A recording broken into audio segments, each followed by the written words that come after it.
recently received a comment from one of my viewers, and she urged me to discuss love bombing, which is a technique that predators use to lure women in, especially men who end up being narcissists or maybe even unfortunately being abusive.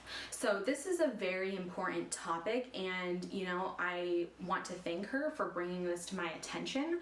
I realized that I had not done a topic like that on my channel, and you guys know I try to keep it high vibe, I try to keep it positive, but these are the true horrors that do exist in society, and it's only right that we talk about this. So today I'm going to talk about 5 red flags that you can identify at the start of a toxic relationship so you can run before it's too late. So the first one is love bombing, and this is basically any time the relationship is moving far too quickly.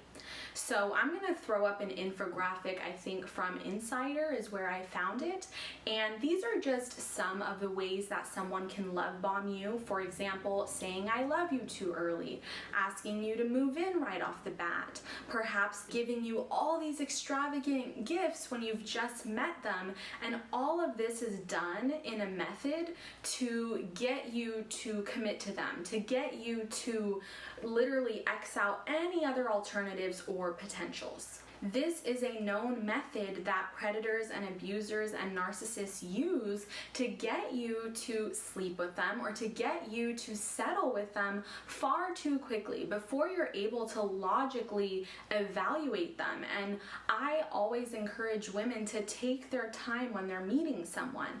I don't think you should just jump into a relationship. I don't think you should just jump into any situation, even if the guy seems like Mr. Fantastic. It takes time to get to know someone, and you want to have enough situations where you can actually judge this person and figure out who they truly are. The second tactic is isolation. A lot of abusers and predators will, right off the bat, be attempting to isolate you from your friends, from your family, from your job, from your school. They know that your identity centers around these people. And they know that when you tell these people about all these things that this person's doing, they are going to tell you that this person is not right for you. They're going to tell you to run.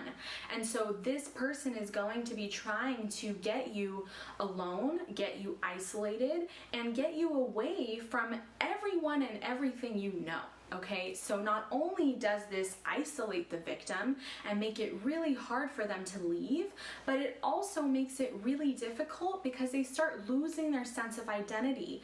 Maybe this person even tells them, quit your job, I'll take care of you.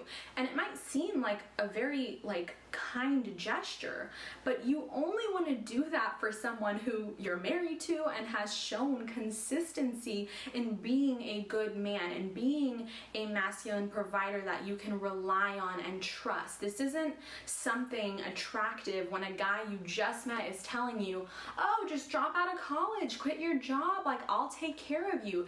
That is their tactic to control you. And obviously, the more you are isolated, the more control they have over you. Once you are isolated from school, from your job, from your family, from your friends, it makes it really easy for you to become codependent on him. And you are not going to be thinking straight. You're going to be relying on him, and that is exactly the position they want you to be in so that they can control you. The next tactic that these people tend to use is manipulation. They will begin belittling you, your friends, your family. They will be talking about why this person is not good for you, why they have a negative effect on you.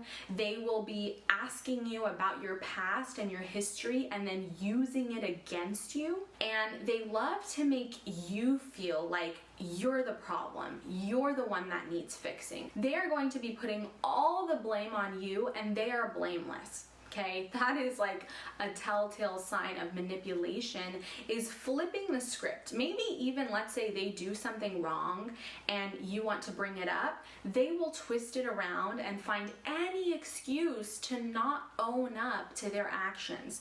They aren't going to take accountability. They aren't going to apologize. They're always going to make you feel like you need to apologize, you need to change, you need to improve, and they are the saints. This person can also disrespect you time and time again and then apologize and perhaps buy you a gift or take you on a date as a form of apology. Just realize that if this behavior continues on, this is a cycle, this is a pattern, this isn't just a one-off behavior, this is a form of manipulation. The next thing that these abusers tend to do is to play the victim. So they love to tell you how difficult their upbringing has been, how hard their life has been, how everyone always hurts them, how all of their girlfriends cheated on them. And I'm not trying to say that these things did not happen or that the image that they paint is not accurate. You never know. Perhaps they did have this horrible childhood or these horrible experiences with ex-girlfriends, but that does not give them the right to take out their anger on you. That's what you need to realize, is that you are not here to play the hero. You are not here to be their punching bag. You need to tell them they need to get help. Right? You are not a therapist. You are not a licensed psychologist or psychiatrist to be here treating them and nurturing them and making them feel better about themselves. They need to seek therapy, counseling, whatever they need, and they need to do that on their own. You don't need to be a part of their healing journey. And a lot of them will manipulate you into thinking that, oh my God, you're going to leave me because I have these issues.